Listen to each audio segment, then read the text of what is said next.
Hi everyone, I'm Tanya with Growing Groceries, and I got some new fruit trees in the mail from Stark Brothers Nursery, and I'm really excited. I have 2 apple trees and 2 peach trees.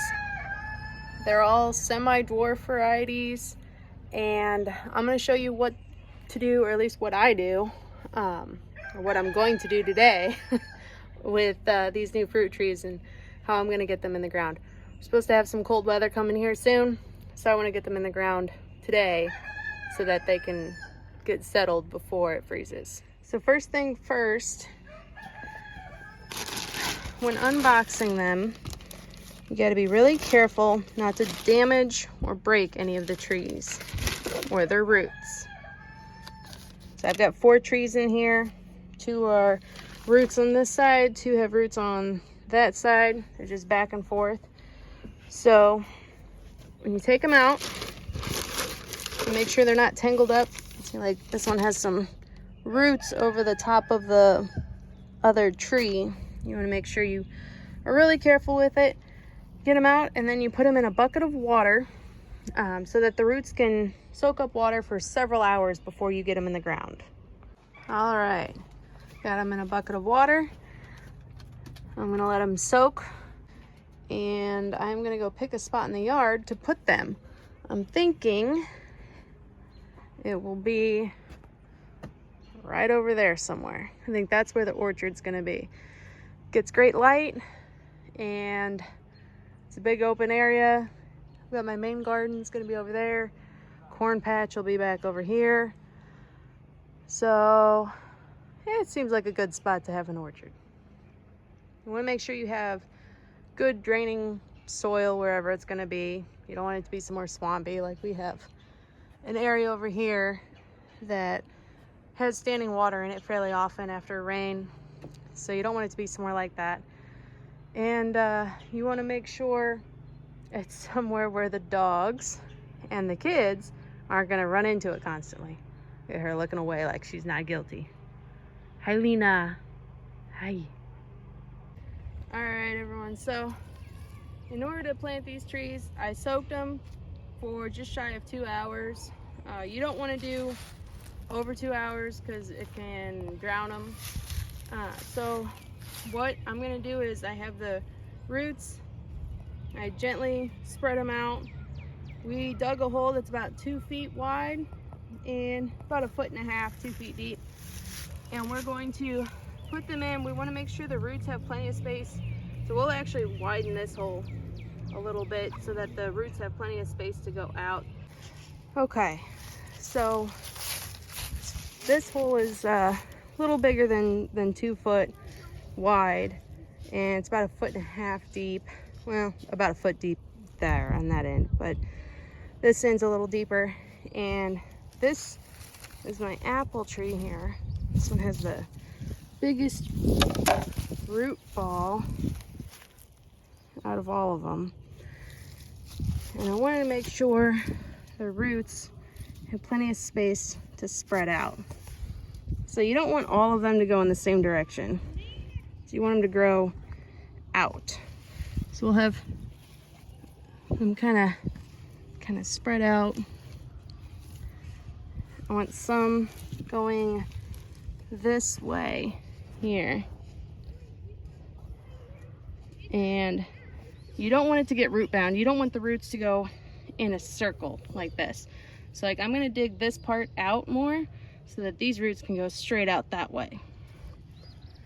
Once you get the roots in there and everybody's going straight and they're not coming up at the end, they're all preferably going down. So you want the tree to be up a little higher so the roots are going down deeper into the ground. Then you start putting the same native soil that you pulled out of the ground right back in the ground. If I just fill this with like potting soil or compost or something that's like full of nutrients like that, these roots are not going to want to go look for it because everything they have is right there. And that's not what you want. In order to get a healthy tree, you want the roots to grow out, to go searching for nutrients and for water. So The best way to do that is to put the same dirt right back in. Now I'll end up putting fertilizer on the top when I'm done, and that, you know, will gradually work its way down to the roots as it rains, but I'm not going to put it directly into this hole. All right, I'm going to go ahead and turn the camera off and get this hole dug a little more for these roots here to go out, and then I'll show you when it's done. All right guys, I finally got all the trees ready. I've got stakes in the ground and I've got a little fence around them, and I will show you what we've got going on. This is what we used right here. It is from Home Depot. It's nothing fancy. Matter of fact, I was going for as cheap as possible, but would still do the job. It's only 28 inches tall because that is all I needed. And I'll show you what it looks like here. Okay. So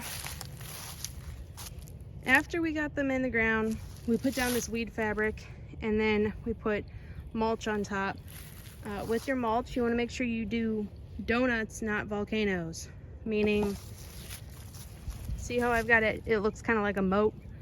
All right, I left the space in the middle here.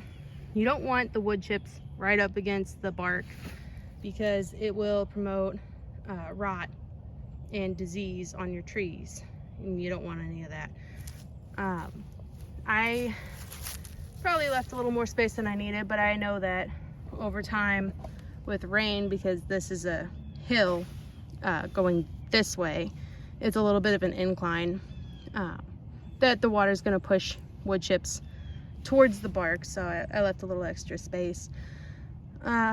This fencing, it is much closer together down here at the bottom, and that's to keep rabbits out, and that's fine. It's really, I didn't need that. It's just kind of what they had that was cheapest. I did take all of the tags off of the trees and I put them on the fence so that I can still keep track of what tree is which here, but that it is not going to prevent the growth of the tree at all, or cut into the bark as the tree is growing. These fences, I've seen plenty of people do just like a little circle of this fencing down at the bottom, right around the bark, and that's fine too. It's not what I needed. I needed something big that would protect it for basically from my kids and my dogs. I'm not so worried about deer. This entire area is already fenced in, so the deer stay back there in our woods and they really don't come up in this area.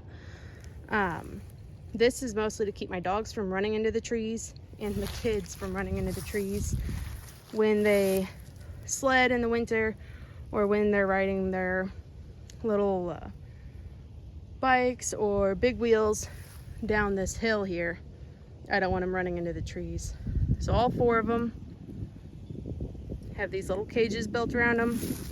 This is a little 3-foot post. It's sturdy enough that a dog or a kid will bounce off of this, but it's also small enough that it was affordable. So that's what I did, and we'll see how they do. I am gonna put fertilizer into the water that I bring out here. We've had rain for the last couple days. It's gonna rain again today, so I don't need to water them right now, but the next time that I do need to water them, I'm gonna go ahead and mix fertilizer in with it and water them really good with that. But I mean, as of right now, they're looking good. We'll see how they do this spring.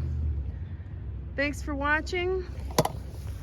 Please hit the like and subscribe button. I hope this was helpful for you if you're getting ready to start your own orchard, and I'll see you next time. Thanks. Bye.